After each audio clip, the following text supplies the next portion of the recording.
promises put fire in your soul. Fire, fire, fire. Yeah. Fire in my soul. So much fire. Fire, fire, fire. Yeah. Fire in my soul. Shut up in my bones. Fire, fire, fire. Fire in my soul. The promises to Zion, they put fire in my soul. What's this? Got y'all all turned up. Tell me what's going on. So many Israelites searching who they are and preparing to go home. Wait a minute, I thought this was home, but you speak of another place. We in the land of our enemies in captivity, but the gathering is taking place. Fire, fire, fire, fire. Yeah. Fire in my soul. So much fire. Fire, fire, fire. Yeah. Fire in my soul. Shut up in my bones. Fire, fire, fire. Fire in my soul. The promises to Zion, they put fire in my soul.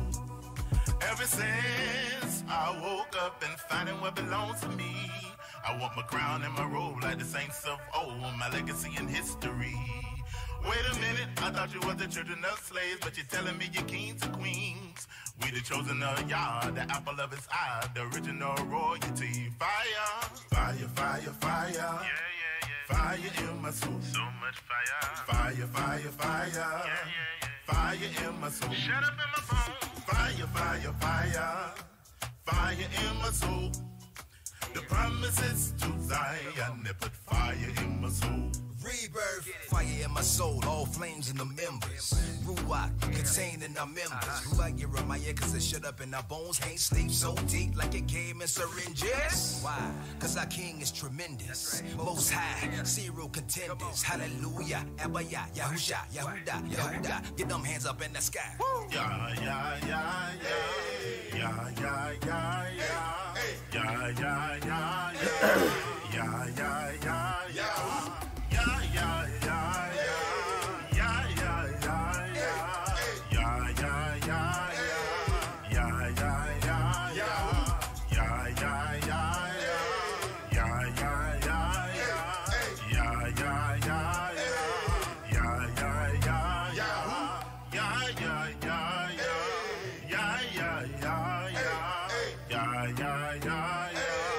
Yeah, yeah, yeah, yeah. Fire, fire, fire. Yeah. Fire in my soul. So much fire. Fire, fire, fire. Yeah. Fire in my soul. Shut up in my bones. Fire, fire, fire. Fire in my soul. The promises to Zion, they put fire in my soul. Fire, fire, fire. Yeah. Fire in my soul. So much fire. Fire, fire, fire. Yeah. Fire in my soul. Shut up in my bones. Fire, fire, fire. Fire in my soul. The promises to Zion, they put fire in my soul. Yeah, get the fire in my bones, yo. Yo, get the fire in the bones, yo. Y'all know, get the fire in the bones, yo. Y'all don't even know.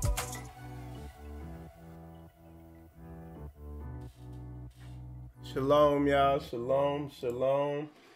It's your boy Michael Israel here, and you are watching Spiritual Combat. And of course, as you can see, the title of today's show is Self-Defense and Gun Safety. You know, there's been a bunch of questions here over the past couple of days, so I think, and looking at what's been going on out in the world, you know, I saw people making different suggestions and stuff like that. So what I wanted to do is just educate people on some wise options of how to defend yourself. Hold on one sec.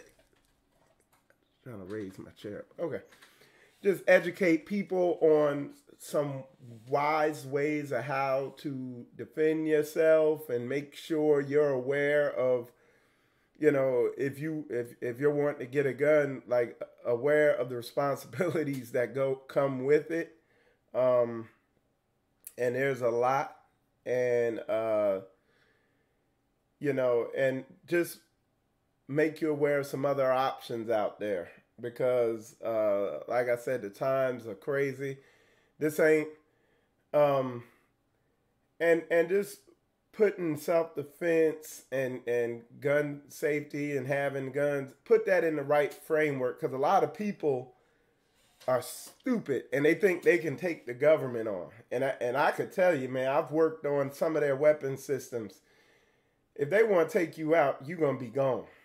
I mean, you could say whatever you want about this nation, about this country, but I've seen firsthand, only person that's going to defeat this nation is going to be the Most High.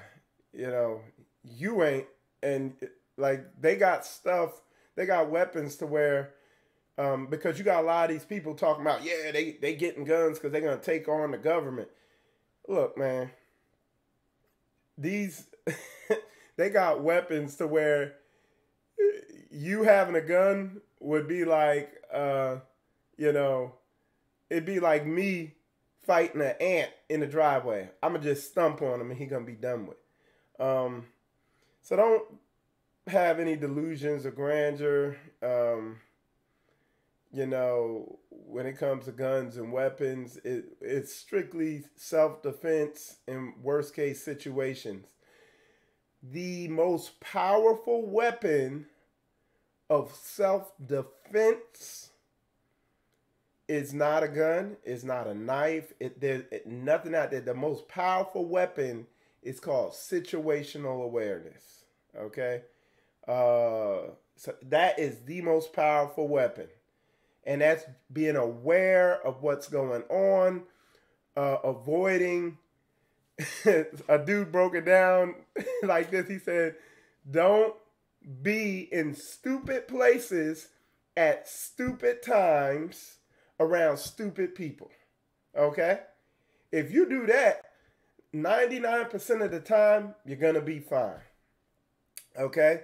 What we see out there is, you know, that 1% of the time you got crazy people. Like the lady was up in the Kroger, them people up in the Kroger, the guy just flipped out and started shooting people. And, you know, and, hey, what's up, Tony Poe? Yeah, shalom, Yehukanan, Steve, good to see you in there. Steve Morris, Sister Hicks, shalom, sis. Joseph Harris, shalom, man, good to see y'all watching.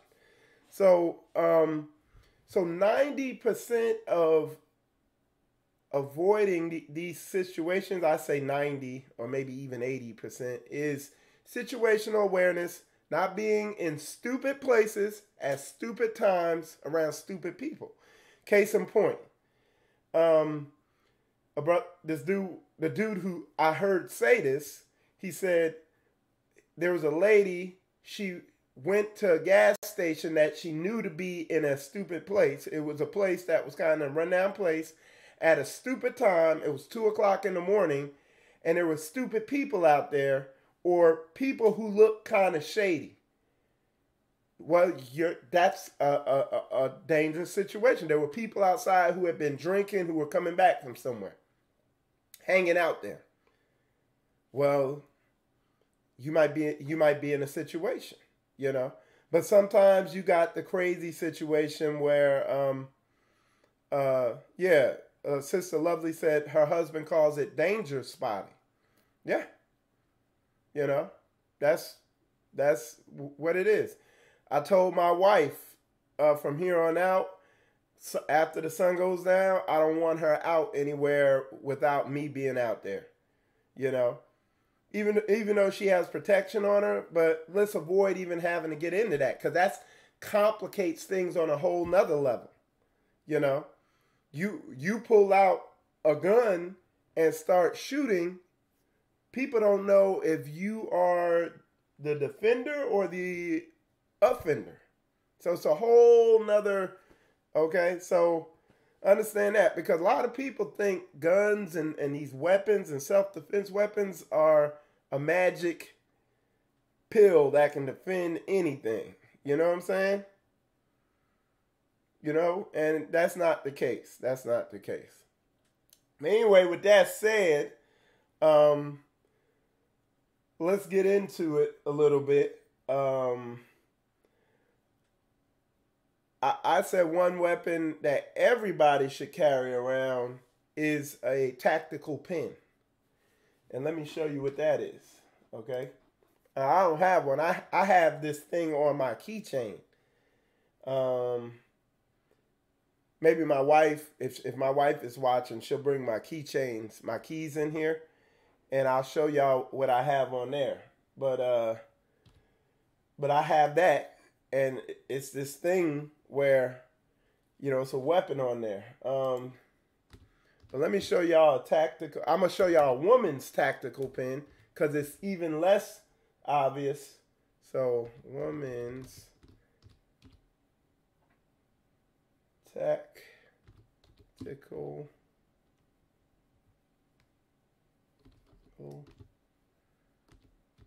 pin. Okay. I misspelled it, but whatever. All right. But anyway, I got it up here. Let me show it to y'all. So this is a woman's tactical pin right here. Okay. All right. You see that? There we go. That's a better pic. Okay. And believe it or not, this doesn't write. That doesn't write. That's not the writing in. This cap comes off and the actual pin is in there. Okay. See? You screw the cap off. It's a screw off. Okay. And this isn't a real one, but you take it, and if you feel like you're in an unsafe situation, hold it like that. And like I said, either go for here or go for the privates. If they grab you by your arms and your arms are by your side, hit them privates, hit them legs, hit anything you can. Just start shaking, because I'm going to tell you, that much will get somebody off you. If that much goes in there, that's going to get somebody off you. They feel that. That hurts. Okay? Turn up. And the most important point when you are in a situation where you have to defend yourself is aggression. Fight, even if you get knocked out, because a lot of people ain't been knocked out and been disoriented. Keep fighting. They showed a lady who she was walking up her stairwell, and a man was coming down. It was a rapist, and hit her and knocked her out and was trying to rape her, and the lady was just doing this, okay, like this. She wasn't even coming hard with it. She was just kind of dazed out, so she couldn't do it aggressively, but she stayed in the fight, and she just kept flailing her legs and moving her arms, and the dude gave up and left and got up off her, okay? So, yeah. So, aggression is the number one thing. You multiply that with the fact you got a tactical pin on you, you're going to be a weapon. And like I said, you catch somebody anywhere up in here, they got to leave. They're going to run because you just knocked out one of their main senses and all the nerves is here. Same thing in the private area. If you can't reach that, hit anything you can. They want easy targets. Put up a fight. Jump on, they try to grab one of your kids, jump on their back, and hit anything you can. Let them know that they in a fight. So everybody, all y'all women and men alike should get a tactical pin. Me personally, I like this one. The one that had a little hand grip on it that I saw yesterday. That's a nice one. Here, I'll show you the one I like though. Let's see. And it's just me personally, but they'd probably take it away from me at an airport or something. I saw it yesterday. And the reason I say this one right here, this is the one I like, because it got those little hand grips on it. You see what I'm saying? And I'm sure it costs a lot because it's Smith & Wesson on it. Okay? So a tactical pin. All right? And if y'all have any questions, if y'all got any questions, definitely put it in there. Definitely put it in there. Okay. So a tactical pin's good, okay? With a knife, you have to, everybody can have a tactical pin on them. A knife, you have to, and this one's $22, so that's not bad. But for a knife, you have to check the gun laws or the weapons laws in your area, because certain knives are illegal and you go to jail. So you have to check the laws in your area. But like I said, I have a knife too. Let me see. Yeah. I have a knife also. So that's what you can carry on. Now, if you choose, we're gonna get into guns here soon. I'm gonna show y'all some safety things with them. But same thing with a knife. Check your knife laws. Make sure you know how to operate it. And the reason I go for a tactical pin is because a lot of people in these situations, your brain's gonna kind of shut down. Like you know, and we'll get into all that. As far as guns and home defense, we're going to get into home defense for guns. What people typically hear, what people are typically told is they're told about shotguns. Okay? Let's see details. Hold on one sec. We're having got a little warning.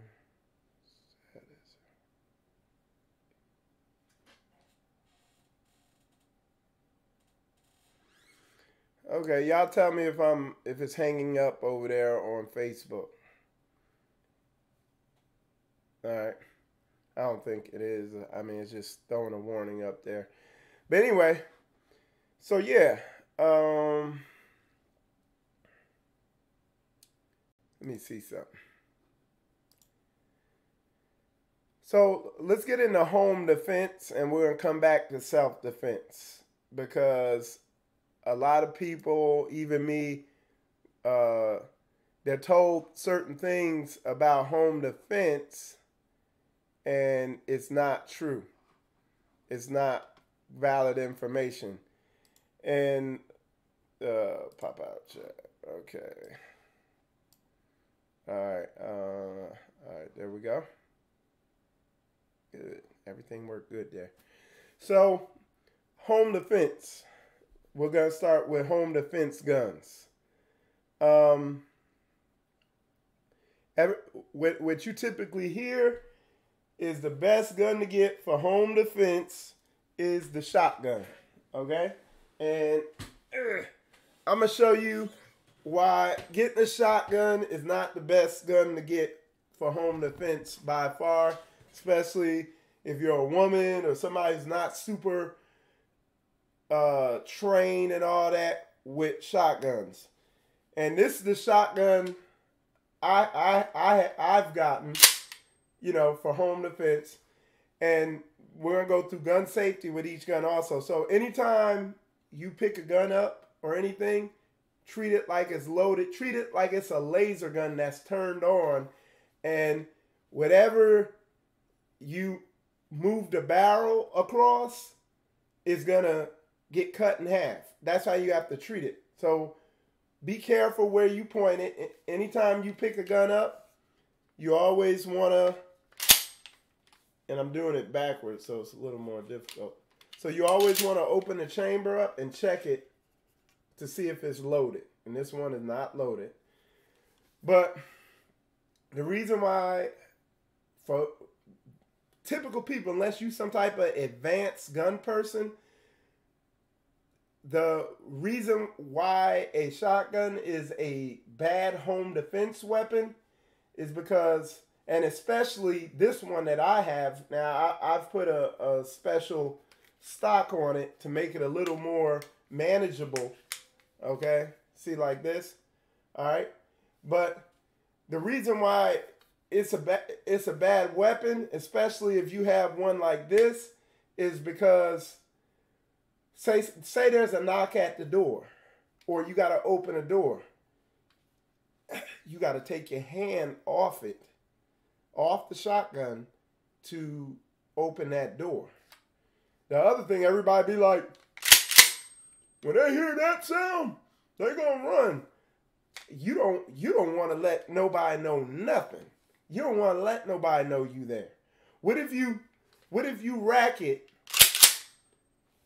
and the person in front of you hears it, but there's another person in back of you? You just gave away your position. So, and the other thing, something like this, moving around in a house with something like this, trying to go around corners and navigate around corners, it's too long. The thing's like that long. Okay? You got two hands on it. You know, if it's somebody, you come around the corner, somebody real close, well, now what? You're going to take one hand off it and all that. The other thing, now this is with all those guns, but especially with this shotgun.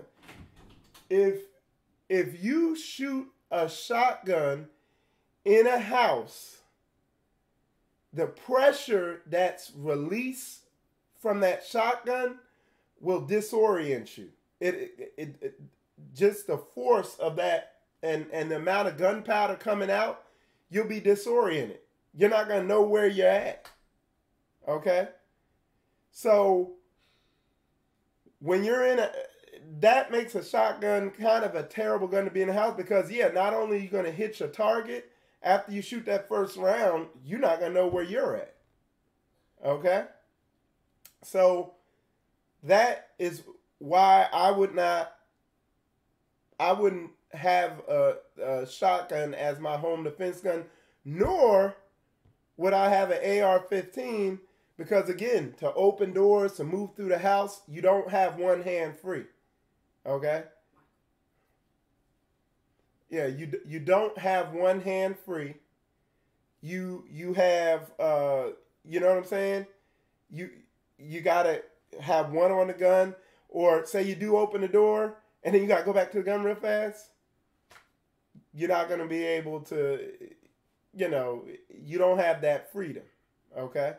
So that is why I would not, unless you're, like, you got people that are in the Army and that were in the Navy that are highly, highly trained. They know how to, you know,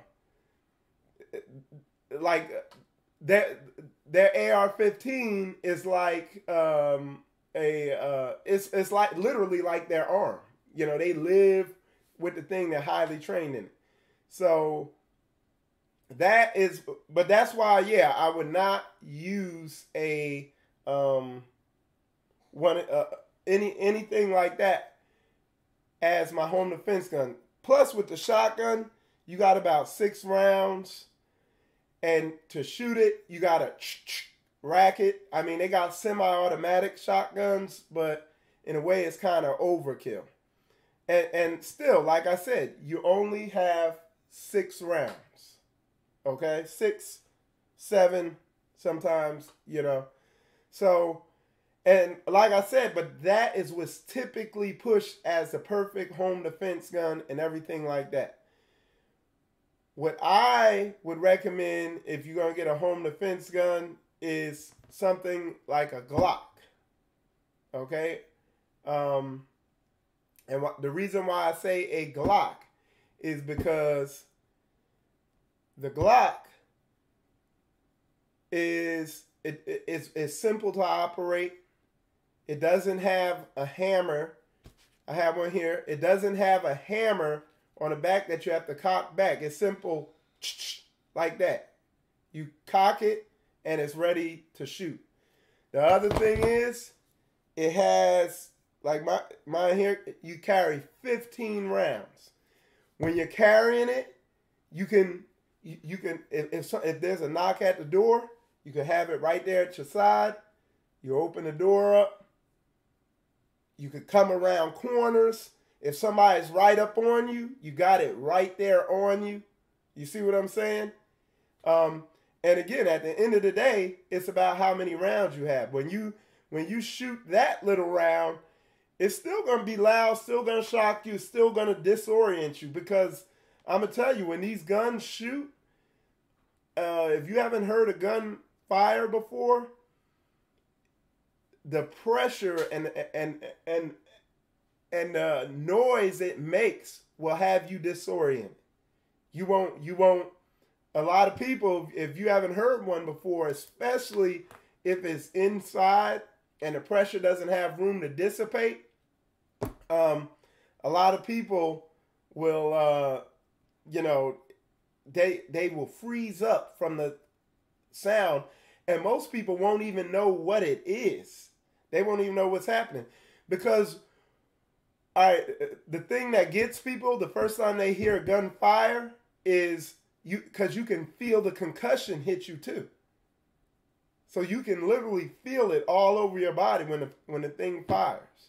Unless it's like some like a 22, like a real small gun. So yeah, let me see what y'all put in there. Yeah, Tony posted. Okay. So you have a girl. She carries a Glock 22. Okay, and that's good. What I recommend, the best weapon for women, if they're not real well versed with weapons, is a hammerless 38. That's the best gun I recommend for women. It's a hammerless revolver 38, and it's very simple. It's just a point and shoot gun. It has a long trigger pull. And what I mean by that is you have to kind of pull the trigger longer to fire it. And in a way, that's like the safety mechanism. But there's nothing to fiddle with or rack or do. It's just boom, point, and shoot. Because when you're in a high stress situation, that's the best way. You know what I'm saying? That's the best. You're not going to be thinking in detail. It's just going to be very panicky, and you just need something that you're not thinking about all this stuff. Now, for people like us, with me, I've had a lot of weapons training and all that, and it's second nature. Something like a Glock or Taurus with a hammer, and you remember how to load it and operate it and all that, that works. But again, when you're in a pressure situation and stuff's going on around you, you really don't know how you're gonna react. So it's the simpler the better. Carry 2809. Shucks.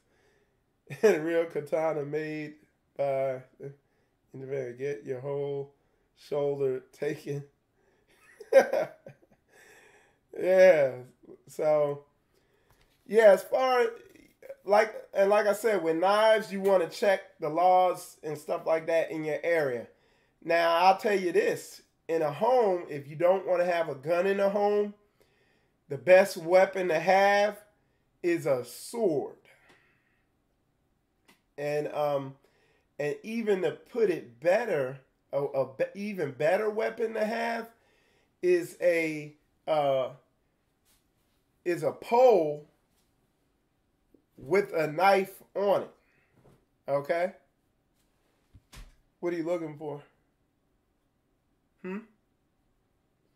So the best weapon to have is it's a pole. Tony, you might know what it is. It's a pole, and at the end of it has a knife. And you don't want to get it too long, but because outside of a gun, the hardest attack to defend against is a jab attack. So if you're taking something and you're coming straight at the person with it, like a spear, and you're going like that, that's the hardest attack to defend against.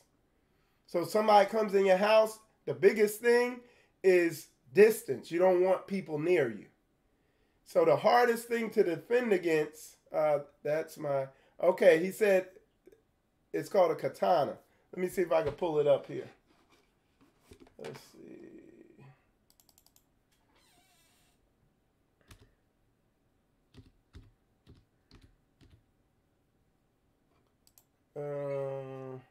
No, not that, Tone. I'm not talking about the katana. It's like almost like a spear. Let me see. Spear. Let's see. Okay, here we go. Right here. All right. I'll pull it up here for y'all. All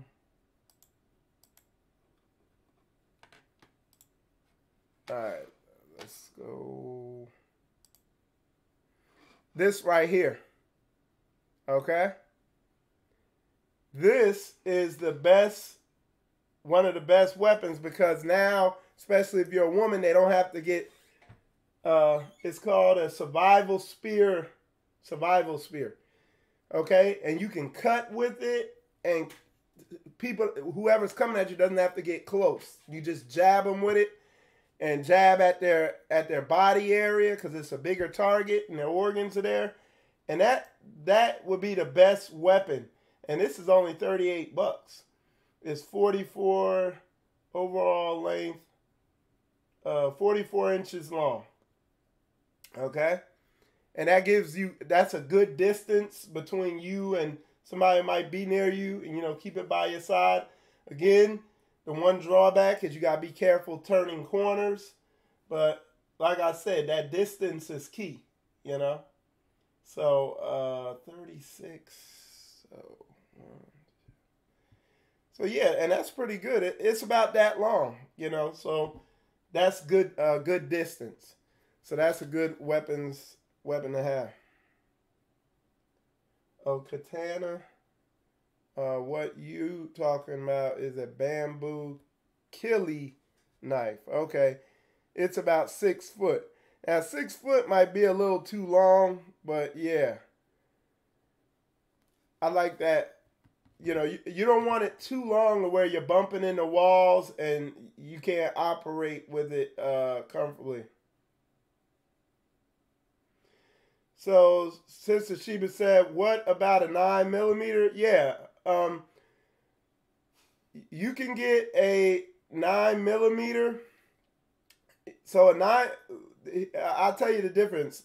A 9mm doesn't have as much kick and is easier to control than, say, a 45 or even a 38. You know what I'm saying? So, yeah, if you get a hammerless revolver, and you just go to the gun store and you'll see what I'm talking about. Get a hammerless revolver, 9mm, 38. The reason why I say 38 is because the 38 has more kick and stopping power than a 9mm. So that's why I recommend getting a 38. A 45 hammerless revolver, that's going to have a lot of kick to it. You see what I'm saying? Yeah. All right, somebody put Glock 15 rounds and shotgun only holds about 6. That's right. Interesting info. Good info, because I have been thinking about getting a concealed carry, but primarily it would be for home defense. Yeah. And we'll talk about concealed carrying, because now you're going into a whole different arena. There's a lot of other considerations, especially if you're black, when you're carrying a concealed. Because what a lot of people don't realize, say you're in a situation, somebody's attacking you, you pull that gun out to defend yourself. What you got to realize is once the cops come on the scene, you a black man with a gun. You got to realize that. And you can't be a black man with a gun when cops pull up on the scene, or you're going to be a victim, you're going to get shot. So there's a whole realm of wisdom that comes in with that, and we'll get into that a little later in this in this lesson here. So yeah. But yeah, so a 9mm, it doesn't have as much kind of stopping power as a 38 or a 45. It's a little more manageable. A 22 hammerless revolver, which I would say is a good gun for a woman. Again, it holds more rounds, but again, it doesn't stop people as much, because what happens when a round from a 45 hits your body, when it hits your nervous system, your whole nervous system immediately shuts down and you drop to the ground.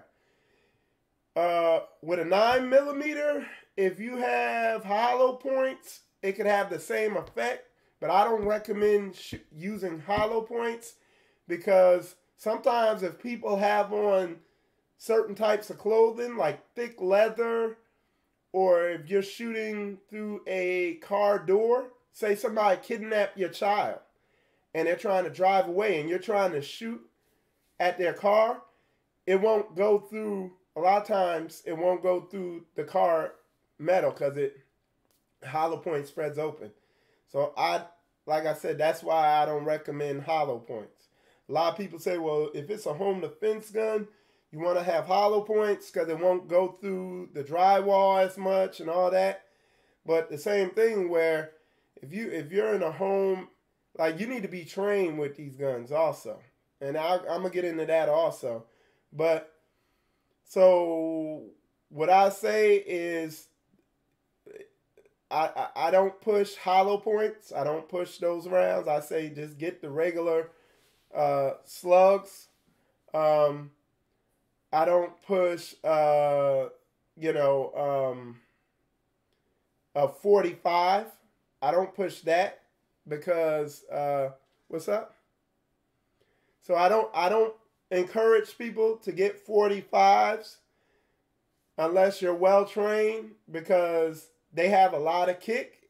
A matter of fact, the FBI officially switched over to the Glock 9mm as their standard issue gun, because there's a lot of women in the FBI and they feel the 9mm has just as much stopping power now as 45s and all that. So they've actually switched over. Yeah, and that I'm gonna talk on that right now, Tony. Don't just go buy a gun, get trained on it. Okay? Because especially if you've never shot one before, you got to get over the fear of it. And when I say the fear is, a lot of people aren't aware of the noise level and the shock waves. Because like I said, a lot of these guns, especially like something like an AR or a shotgun, when you shoot it, especially a shotgun, it got kick. It's so loud. You can feel it all through your body. It's loud in your head. So there's a certain comfort level you gotta get to. And then you get comfortable with shooting. You gotta learn how to, the proper safety procedures. And then a lot of times you're taught all the proper safety procedures, but then when you go to the range, all that goes out of your head because you're so scared because all this noise going on there. So there's a lot of you need some experience with it, okay? Because if you're not trained up on it, it's going to be an issue. All right, the other huge thing when it comes to guns is with kids, okay? And this is on a case-by-case basis. You have to know your child. At the end of the day, err to the side of caution and put locks on them and lock the gun up and put locks through them and put them in a safe and all that. Okay? That is what you need to do. You have to use wisdom, and each child is a different situation. But what I do is, the biggest thing with kids is demystifying the weapon, okay? So what you want to do is let them see it. And again, I'm not telling you this is what you need to do with your child. You got to know your child, okay? But one thing you can do, my first recommendation is locking it, though, All right, putting locks on it, putting it in a safe with a lock on it.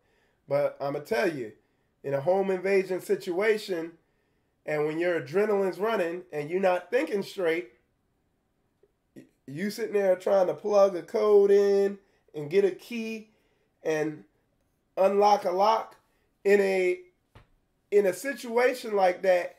When your adrenaline, this is what happens with your body. When your adrenaline gets to running and your adrenaline's high, your small muscle coordination goes away. So when I say small muscle coordination, like your fingers, that coordination becomes not good. All the, your wrist and all that. Your all the focus goes to your big muscles so you could induce blunt force trauma on somebody. So if you're fiddling around trying to remember a password or fiddle with some keys on a lock, you might be like one of these people you see in the movies where, they don't, they dropping the keys and all that stuff. They can't remember the code and all that. So that's why what I do, and I'm not saying this is what you need to do or what you have to do, is something you should consider. But like I said, I'm going to say again, the first thing to do is just have them locked up. But one thing you can do is show the child the gun. Let them hold it safely. Explain to them how dangerous it is. Show them how dangerous it is. Show them videos of people mishandling these weapons. And let them, take the mystery off it. Okay? And then leave it. Don't put around in the chamber, but just leave it to where all you got to do is cock it and you can run and take care of whatever's going on. A lot of people don't feel comfortable with that. If you don't do it, But, but you got to use wisdom. And what I recommend is go online, study up on different ways to keep the gun safe. You know what I'm saying? Safe, but yet accessible. And they have stuff like advanced stuff like fingerprint readers and stuff like that you could put on there, and it'll, you can unlock it that way. You got to look at the pros and the cons of each safety technique, But like I said, that is, and there's a lot of steps that come prior to that, like having a camera on your house and security stuff and all that to deter would-be people who might try to commit violence against you and everything like that. So there's a lot of stuff that goes ahead of that. Let's see. So carrying a weapon on you, concealed carry. That's state by state. Oh, so you said Ohio is an open carry. Let me tell you this: open carry. And what open carry means is that you can have a holster on your side with your weapon in it, like the cops carry. I'm gonna tell you why I don't recommend that, especially if you one of us, because number one, folks don't like seeing you with a gun. You have a reputation from the media of being a violent criminal. They call the cops on you. When the cops come up on you, they already got their weapons drawn. And you stand more of a chance of dying. If you open carry as a black man, you stand a higher chance of being shot by cops than anybody else. If you conceal carry, let me tell you this. If you get pulled over while you're concealed carrying and you tell the cop while you're in the car that you're concealed carrying, you are in a life or death situation. I'm just telling you straight up because that's how they train the cops. And that's how that dude messed up, because he didn't have this information. Castile, in that Castile shooting. He was like, do you have any weapons in the car? He's like, yeah, I got one, but I got a permit. And then the cop didn't hear none of that. Because a cop, what he's thinking is, this a crazy dude. He might be trying to set me up so he could have the drop on me and get first draw on me to shoot me. That's all they're thinking. That's how they're trained.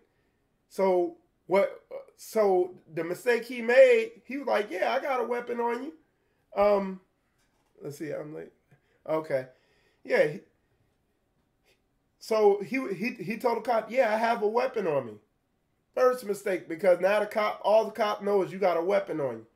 And he's like, but I got my ID or whatever. And he went for it. Boom, boom, boom. He was dead. The cops are trained to always look. The two things the cops want to see are your eyes and your hands. I don't care what you say, how angry, how turned up you get. As long as you got your eyes and your hands looking at him, that cop gonna be cool. Soon as them eyes leave and one of them hands disappear, you stand a good chance of getting shot and dying. So what I would do if a cop asked me if I have a weapon on me, he'd be like, no. He'd be like, can you step out the car? Yeah. Boom, get out the car, put my hands where he could see him, and be like, yes, I do have a weapon on me, but I didn't want you to shoot me. So boom, I got out the car and put my hands on the car. Because if you have a weapon on you and he tells you to get out the car and you mess up because you're nervous and one of them hands disappear or something, you're going to get killed. That's what I'm saying. When you got a weapon on you, it's a whole different level of responsibility. If something's going on in the store, like say that Kroger situation, and this dude's shooting people, okay? And you pull out your weapon to defend yourself. As soon as the threat's eliminated, you need to empty all the rounds out of that gun, put that gun somewhere out of sight, somewhere safe, get on the ground with your hands down and wait for the cops to come. Like that brother did in the Waffle House. If y'all seen that video. This brother was in a Waffle House and some white supremacists tried to harass him and beat him up or something. And he shot one of them and the dude ran out and they drove off. And he told the lady behind the counter, call the cops, emptied his gun out, set it on the counter, got down on the ground with his face down and his hands like this, and waited for the cops to come. Cops came, he went to jail for a little while, they cleared him, boom, he got off with it. But if you got your gun out while the cops are there, or I'm saying if you have to use your gun, you stand a good chance of getting shot. Understand that. Because a lot of times you start shooting, a lot of people won't know what happened. A lot of times when the situation pops off, for instance, that guy went in that Kroger and it was a grandfather holding his grandson's hand. And with his grandson, and a guy walked up behind him and shot him in the head and kept shooting him while he was on the ground. Okay? What I keep telling you, when a gun goes off, it's not just the noise that freaks the people out. Okay? It's not just the noise. And I would even move to say it's not even the noise. It's the fact that you're way over here and you feel the concussion of the gun hit your whole body. That's what freaks you out. When you go to the range and shoot for the first time, when you make that first shot, the thing that's going to scare you is the fact that you feel the concussion hit you all over your body. And you got to get used to that. Then you could begin to learn to target and aim properly. To people like us who've had hours and hours at the range and in the military and all that, shooting big guns and crazy stuff, it don't shock us. It doesn't freeze us up. We're still in our mind. We're operating with the noise and with the chaos. All that to say this. When them shots first go off, nobody knows where it came from. It's a lot of people don't even know what the heck it is. They thinking something exploded. They don't know what's going on. So whoever they see with the gun is getting put down, and it could be you. So you got to understand that. It ain't what you see in the movies. It's ugly in real life situations. So you gotta understand that going into this, okay? It ain't what you think. It's a lot of chaos and confusion and fear, and that's why you gotta be trained up when you and have a lot of range time. Let me see. I'm looking forward to coming. Okay, and that's Brother Elia Ben Israel. He's gonna come on part 2 of this, and we're gonna get into some more advanced stuff to consider, because he's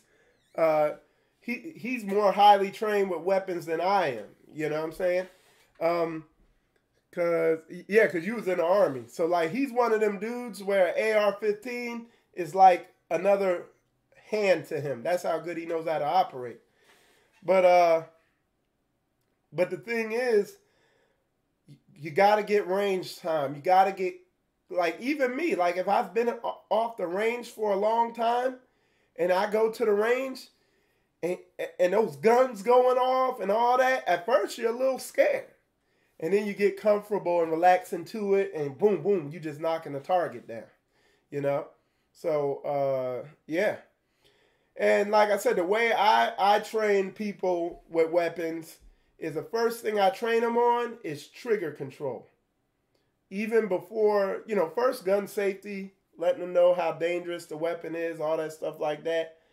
And then the second thing I train them on is trigger control. And that's slowly and consistently applying the pressure from right there, from the center point of your finger, right about that area on your finger. That's where you want to pull the trigger from. But slowly and consistently applying the pressure to the trigger, not because then when you pull the trigger, the gun's not aimed properly. But that's the first thing I train them on is slowly and consistently applying the pressure to the trigger so that their shots hit on target, and then just showing them how to aim and look through the sights. And as they apply that pressure, make sure the sights ain't jumping all around. So I teach them that before we even get to the range. And then when we get to the range, I say, hey, load up 3 magazines. I have them load them all up. I start shooting. And just get them comfortable with the noise and the feeling and the gun jerking and all the, the chaos going on. Get them used to that. Normally by the time you done you get halfway through the second magazine or you get through the first magazine, you load the second one in, start shooting again, you're beginning to get comfortable with it. You put the third one in, you're beginning to have fun and all that. And then have you load up 3 more again, and then we start aiming and showing you how to target properly, and it's more fun. You see what I'm saying? But yeah, that's kind of route to go. But before you even buy a weapon, I would just take a gun safety class. I would figure out what's going to work for you. If you're a woman, I recommend a hammerless .38 revolver. You can write that down. And it got kick, but it got enough kick for you to manage. It'll get somebody up off you if they're on you. If you don't want nothing, if you want something that's more manageable, get a 9mm hammerless revolver. But I wouldn't recommend hollow points on it.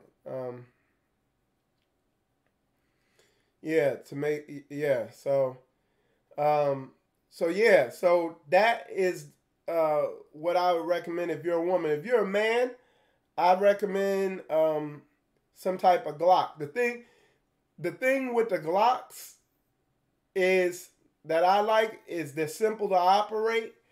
And basically, the first trigger pull on a Glock is kind of long. Boom! But after it fires and it cycles back, the next trigger pull is barely any. There's barely any movement of your finger. And in that, you can be spot on when you start shooting. And I noticed, like, when I shot my Glock the first time, I didn't like it because it wasn't smooth like my other gun. Okay? But lo and behold, I was more on target with the Glock than I was with my other gun. I never shot the Glock before. I was just trying it out, and I ended up buying it because I was more on target with it. The Glocks don't have safeties. They don't have hammers. They're what the police use also. Okay? And the police use the Glock 45s, though. But I didn't want a Glock 45 because, it's too much kick. But if I had to do again, I'd get a Glock 17 instead of a Glock 19 because the Glock 17 holds more rounds. And it's a little longer. But I thought since I conceal carry, I want something more compact. But it's whatever. It ain't no big deal. Like I said earlier, 80 to 90% of self-defense is situational awareness. Don't be in dumb places at dumb times with dumb people. If you pretty much that right there is gonna because if you mix any two of those together, you're in a situation where you could potentially need to defend yourself. Being around dumb people at dumb times or being in a dumb place at a dumb time. You know what I'm saying? Or what's the other combination? I think that's all the combinations of it.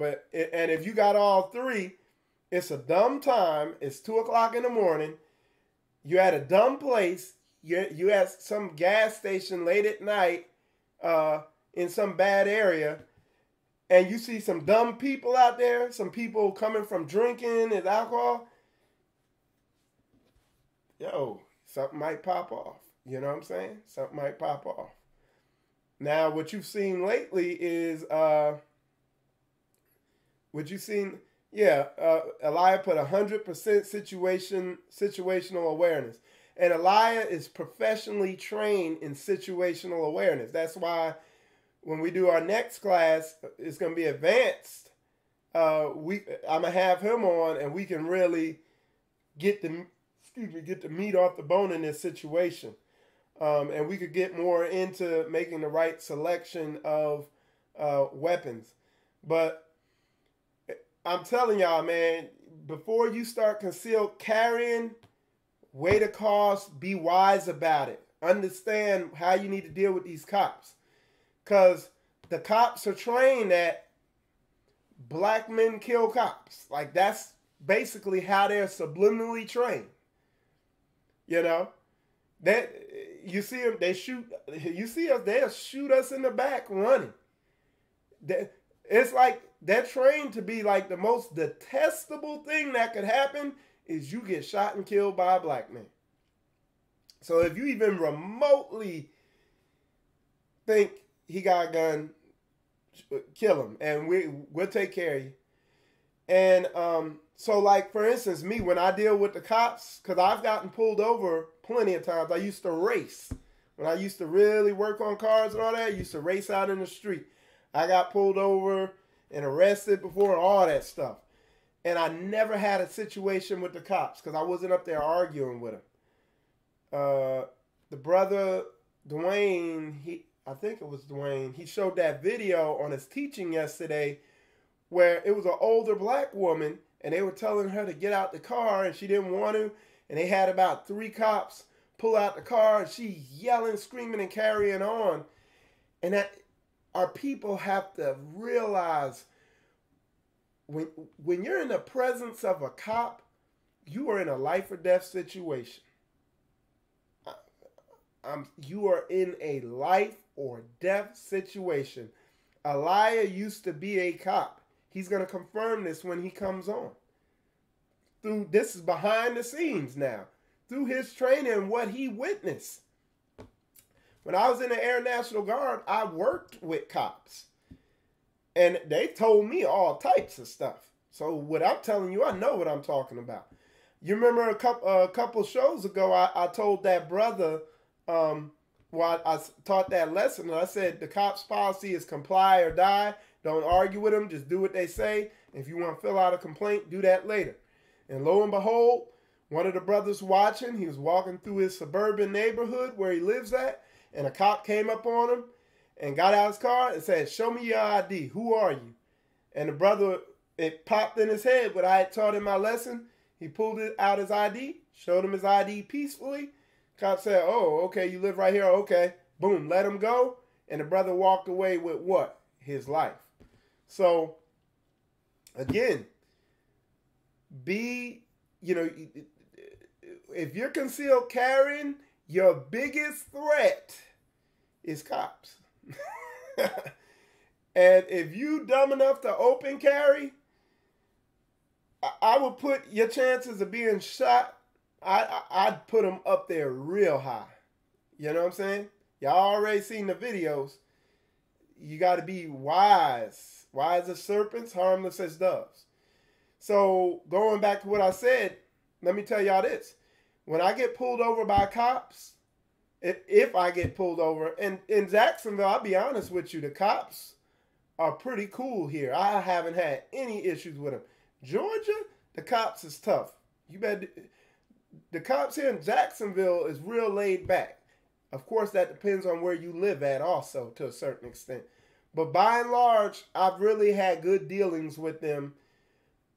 I try to minimize it as much as I can, okay? But when I did get pulled over, what I did is as soon as the cop put his lights on behind me, I put the light on inside the car, I put all the windows down inside the car, and I start pulling over. I open the glove compartment immediately. Before I even get the car stopped, I get that glove compartment open, and I pull over and try to have my insurance and all that stuff out already, so I don't have to reach in anywhere. Hands. I want to keep my hands visible. When they come up on the car, I'm like this, like, you know what I'm saying? Because I ain't playing around. I know y'all been trained to kill me. So I'm using wisdom, okay? So he come up on the car, and I also make sure I try to have my military ID or my retirement ID visible, because I know that counts too. That kind of shows, okay, this dude, but most of y'all ain't in the military, so whatever. But come up, you're like, how you doing? You know what you was doing? He'd be like, you doing 50 in a 35. And I was like, say you weren't. Say you doing 40 in a 45. I'll be like, sir, I wasn't aware of that. I thought I was doing 40. No, you were doing 50. No, I was doing 40. No, I don't get like that. I'm like, you know what? I probably wasn't looking correctly. Whatever. Don't argue with them, man. This is your sole objective, to end the situation as quickly and as efficiently as possible, to get out of his presence. So agree with him, like that scripture says, agree with your adversary while you be in the way, lest he deliver you. All that stuff, man. So you can end the situation, okay? Don't get in your emotions like our people do all the time and get yourself shot. And then a year later, innocent. And he shot you in cold blood and you dead, and all because you got emotional and you weren't using wisdom. Okay? And you wonder why a lot of these people get shot. Yeah, these people are trained, is wicked, is evil. They train to kill us. But if you obey the law, statutes, and commandments that the Most High laid out in the Bible about how to deal with your oppressor, you will learn. The Most High wants you to have emotional control. Other thing, if you got anger issues, don't get a gun. Period. If you got road rage, don't get it. Wisdom, lesson. You know what I'm saying? All right, let's read what y'all put. Y'all put a bunch of stuff in there. I race street bikes, man. We got a lot in common. And no, we don't. I used to race cars. You race street bike, bro. That's more dangerous than arguing with the cops. That's hey man, that's all I gotta say on that. Motorcycles is dangerous enough, let alone racing them.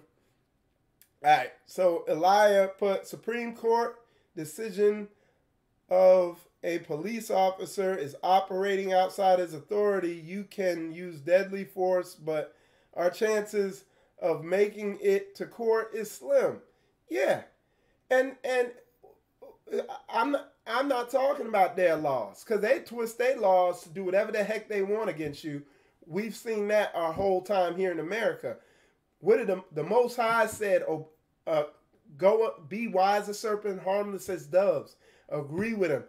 Don't argue with a man who has a power to kill you, and they got the power to kill you, and we've seen that time and time again. This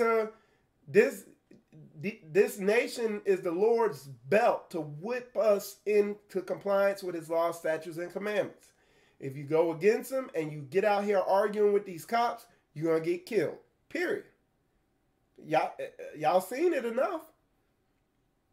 I told you, I've had well over 25 to 30 encounters with police. Being arrested, being in jail, all that stuff. And I've never had, they've never done violence to me. And I've had cops try to provoke me. I had one cop pull me over and say, "The hell's your problem?" You know, talking down to me, trying to provoke me. And this is why I was in the Air National Guard. I was actually near the base. Then when I started pulling my stuff out, and he's like, "Oh, you in the Air National Guard?" And I was like, "Yeah." And because we get trained, we train their cops on DOD, explosive ordnance disposal. So they ain't gonna do nothing to us, you know, because we the boys, you know, or whatever. So when he seen that, he was like, "Oh, okay, I'm gonna go write you up a warning, but you slow down." And I later, on a drill weekend, when some of the other cops I worked with came in, I asked them about that cop. I was like, "Yeah, he's this big dude, this, that, and the other." I described him, and the cop told me, he's like, "Yeah, he's a traffic cop, and he's one of the bad cops." He's like, "Good thing you did that, because he's a big dude. He's like, he'll provoke you so he could fight you or mess you up." I was like, wow. So, again, going back, yeah. So if you're going to conceal carry, your threat just changed. Your greatest threat is going to be cops and dealing with them correctly and wisely, and not getting emotional and all that stuff. Okay. So, all right, let me read. Y'all put a bunch of stuff up in here. Somebody put, I saw a video, a cop was saying to give them the concealed carry card. Instead of saying you have a gun, just give them the card. I will definitely research laws here in North Carolina, though. You got to be wise. If you have a concealed carry card, keep that in your wallet. And before your car stops, when you get pulled over, have your stuff out. If you reaching in your pocket, boy, they could shoot you. Like, y'all think it's a game. You got to be smart out here. And if you have a concealed carry permit, they still have to take the gun off you and run the gun. And that is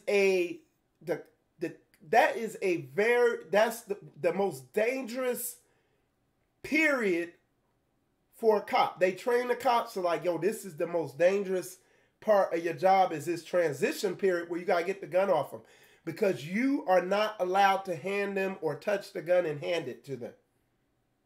They have to take the gun off you.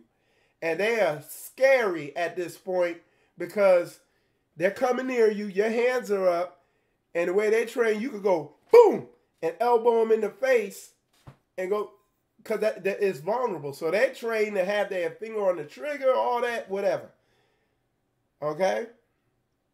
And like I said, me personally, I would wait till I was out the car to let them know I got it so that it's not complicated. Because then you got to get out the car a certain way. You got to reach outside the car and open the door. And make sure you don't get nervous and your hands disappear. And it's a wrap. You know? So, there's a lot of, and it's like, yeah, it's a scary time now because every time you turn around, one of these people from the heathen nations is losing their mind, and there's a mass shooting. There were 2 mass shootings this week, I think. I know there was one at a bar, and there was another one, I think, in North Carolina. So y'all correct me if I'm wrong. See, I've had a cop tell me it's better to carry it concealed and not open where the public can see it. It makes people nervous and causes the gun carrier an issue. And this is the other thing. The only advantage to open carrying, and that's carrying without the gun up under your shirt or with below your shirt. The only advantage is you can draw quicker. That's it. Other than that, it's a disadvantage because now people know you got a gun. So if they want to get the drop on you, they can be like, okay, he got a gun. I'm going to just shoot him and he'll never know. The element of surprise is a better element.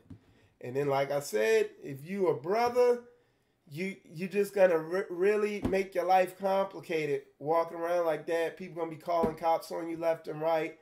And if you, like I already told you, you make a wrong move with it, you can wind up dead. You just change your threat level, I've had a cop. I live in Georgia. I've only got pulled over once with my gun on the front seat. It was locked in the case. I had a Florida state trooper pull me over for speeding down the highway. Thank Yah, he let me go. And this is the thing with a lot of them. If they see you have a humble spirit and you're considerate, because I am. I understand that their job dangerous too. And I don't want to make their life more difficult.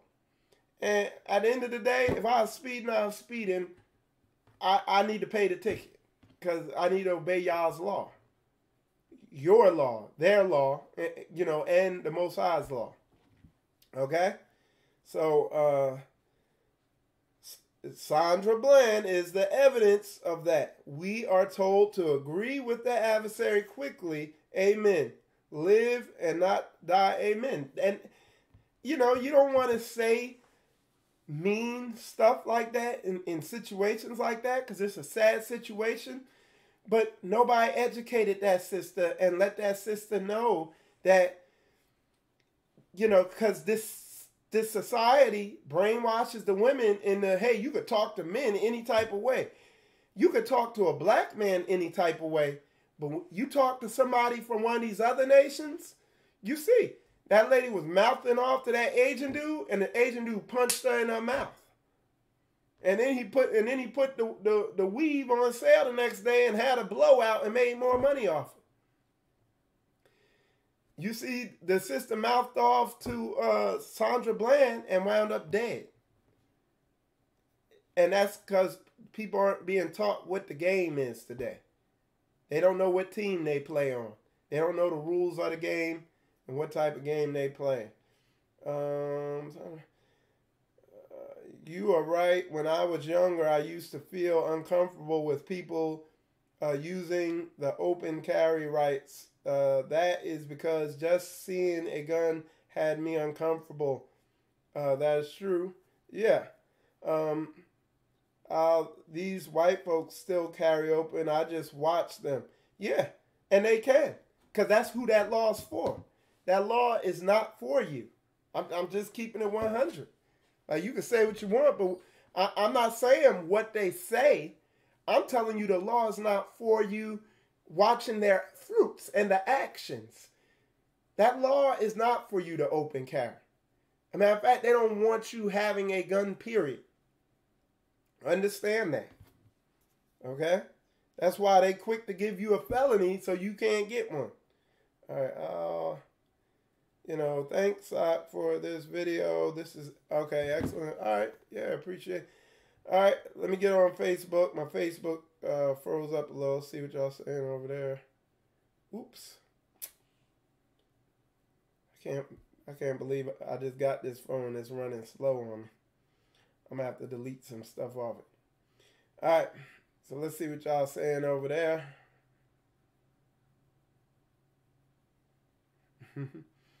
All right, hold on.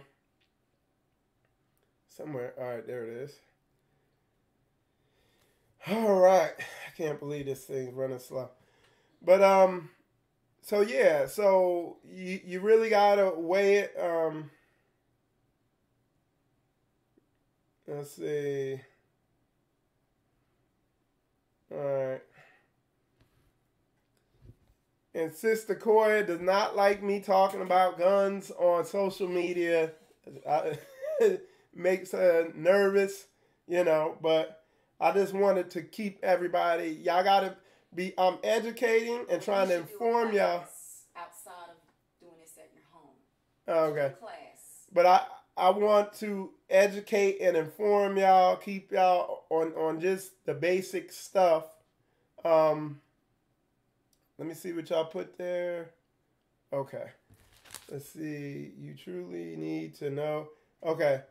So that's good, Elijah. And this is a very important piece of information. It says you truly need to know the difference and be trained when to act. Death comes only once. Yeah. And that's your death or somebody else's. And like I said, it's a powerful tool. And, you need to be thoroughly trained, because when you're in these situations, man, they're high pressure, and a lot of times you don't even know how you're going to react. Like they talk about a lot of people in the military, they train you, they try to make the training as high pressure as possible, but until the shots get fired, you don't know how you're going to respond. It's the same with fighting and getting in fights and MMA and stuff. They talk about how a lot of people who transfer from, say, wrestling, where you're not getting punched and concussions aren't happening to you, and they transfer into MMA, where you are getting punched. A lot of people aren't built for that. Okay. When you get a concussion, now we see how you respond. Like everybody got a game plan till they get punched in the mouth and they're disoriented. Then you see how you're going to respond. Some people just freeze up and can't take it. Same thing when you're in a firefight or, in battle. Like I said, I remember I hadn't been at the range for a long time, and I went, and for the first 10 minutes, somebody would shoot a big gun, and it shake me. And I was like, whoa. And then eventually I got comfortable with the noise and the concussion and the smoke and all the, and then I got comfortable. And that's another thing with a shotgun, man, that you got to realize why it's not a good home defense gun. If you shoot a shotgun in your house, not only are you're not going to be able to hear, okay, your hearing's going to be gone on the first shot. Your ear's going to be ringing. You're going to be disoriented because of the concussion, and there's going to be smoke everywhere. You ain't going to be able to see, okay, because a lot of shrapnel and smoke goes out all over the place. So you got to understand that shotgun, man, when I shot it at the range, first couple times I shot that, I'm not going to sit here and lie to you, I was scared. I was scared to pull the trigger the first time. And then after shooting a couple rounds through it, then it got fun, and then I was having fun with it. But, and after I shot a couple times, I was like, all right, I know my wife don't want to mess with this thing. because it hurt. It felt like somebody punching me, and I was shooting slugs, but it felt like somebody was punching me in my shoulder. You know, and you'll have black and blue marks there and all that. You know, in my chest right there. So a lot of people don't realize that, like how brutal it is, even being on the firing end, on the delivery end, you know, of some of these weapons. And y'all can go on YouTube, man. There's videos of bigger weapons than that. You know what I'm saying? So, or weapons that have more kick than that. That's why you don't hear me, especially if you're a woman, telling y'all women to get 45s. If you're a woman, you don't need to get a 45. Especially if you're just getting into it. Now, if you trained up and that's your thing, because there's women who like shooting at the range, but the average black woman that ain't her thing. Being at the range, shooting guns, you know, every other month or something, you know. So you just get something you can manage, get comfortable with it, so that you get in a pressure situation, boom, boom, you go out there and shoot. Like I said, my opinion, hammerless revolver, that's the way to go. Hammerless 38 or 9 mil, you know, I feel like that's the way to go for a woman just getting into this who's not going to make a hobby out of it, you know. Let's see. Thank you, Michael. Good class. Yep. Thanks, Brother Michael, for this. All right. I feel... Hey, John, what you doing siding with Kohen, man? What's up? What's up with that, man? Keep your mind, not everyone is built to operate as warriors or protectors.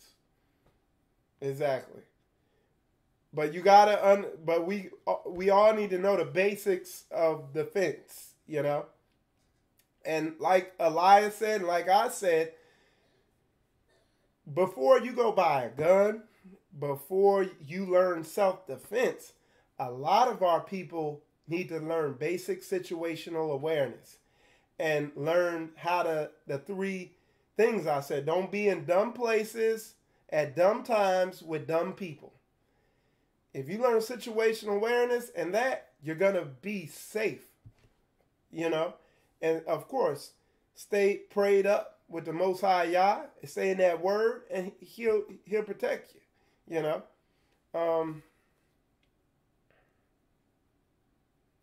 They can do more of, yeah, that's good. Because know the way you are. Because what Allah says, you can be more of a danger to yourself and the people around you. Yeah. So if you're not cut out for it, you'll be a bigger danger to innocent people and yourself than to the threat. He said, learn how to hide and evade. You know, you hear loud sounds, first thing, duck down, and then try to figure out where it's coming from and how to get up out of there. You know, when the last option is fight. You know, and situational aware. I don't know. That story with this Kroger shooting pissed me off, and I didn't really want to look any further into the details on it because it really made me mad.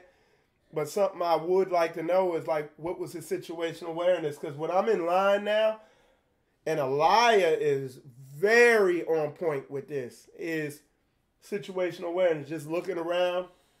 Like, I was in a Kroger last night, and there was a dude in there looking crazy. And I was like, this dude look odd. And I just kind of, one of the techniques I have is you have peripheral vision. If you look down like this, you can see, I can see out of this side of my eye, when I look down, I can see my hand right here where it's at. And this is behind me. I don't know if I can make it better. Like, so this is behind me. I can see, if I put my head straight down, I can see that. So I do that sometimes. I look down and I can see what's behind me. You know, just turn my head a little and see right behind me like that. Just situational awareness techniques like that. And that stuff like that is what Elias is going to bring out when I bring him on. But that's a big thing. Like if you see stuff going on, that is the biggest key to anything. Because you could have a gun on you and dudes start shooting. If you weren't aware of what's going on in your surroundings, you're going to be a victim too. It takes time to get that gun out. But like they said, there was a guy outside in the parking lot who saw what was happening. He pulled his gun out because he had situational awareness. Okay? Exactly. Yehochanan put in there, the scriptures tell us to be vigilant. You, especially today with all the craziness going on. That's why I'm like, dude, if you want to go smoke weed and be like, hey, you're not vigilant. You're not vigilant. You know what I'm saying? What did I miss? I'll catch the Sister Tracy, we just bringing it out. Self-defense, giving you knowledge on gun safety and gun selection and things to consider. We're giving you the basics of self-defense and gun safety, selecting what type of gun works for women, men, best home defense guns, all that. That's what was in this video here today. Okay? So, yeah. Bring for a short. Yeah, I can't bring you on now because I don't have my thing. I don't have the thing set up for it live. But we're gonna do a show. I'm gonna promote it so more people, because I know you're gonna bring out better stuff. Somebody put, I have a 38 and shot it once. I can't afford to keep shooting. And yeah, I understand that. You can't keep shooting it, but you know, you buy, you know, every 6 or once a year, you spend $40 or whatever on some ammo and go to the range and shoot it so you stay comfortable with it. When I was in the Air Force, we qualified, it's like every 4 years at the range.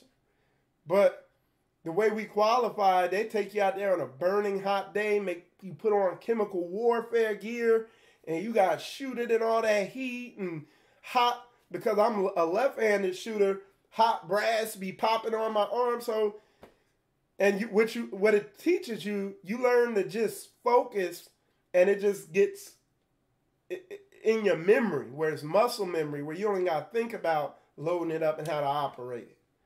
Okay? These white folks, thanks for I scan the room when you walk in, you know. And you just got to be aware, you know, because you see it, man. These folks is losing their minds left and right. It's like it's a cloudy day, and just because it's a cloudy day, they go and kill they go into movies and shoot everybody in the daggone movie theater. So it's like, I watch from the parking lot. If it don't look right, I go to another store. That's right, D. They can dry run the technique without ammunition. Exactly. So what he's saying to you, sister, you say you can't afford the rounds. What you're going to see is, go watch what I was saying about trigger control. Just learn how to, and we're going to go into this later on a later lesson, but learn how to keep the gun, how to target it and not jerk the trigger when you shoot it. And you don't need ammo to do that. But you don't want to dry shoot the gun too much because you can ruin it. Yeah. And Yehochanan said he learned from Malcolm X to sit with it.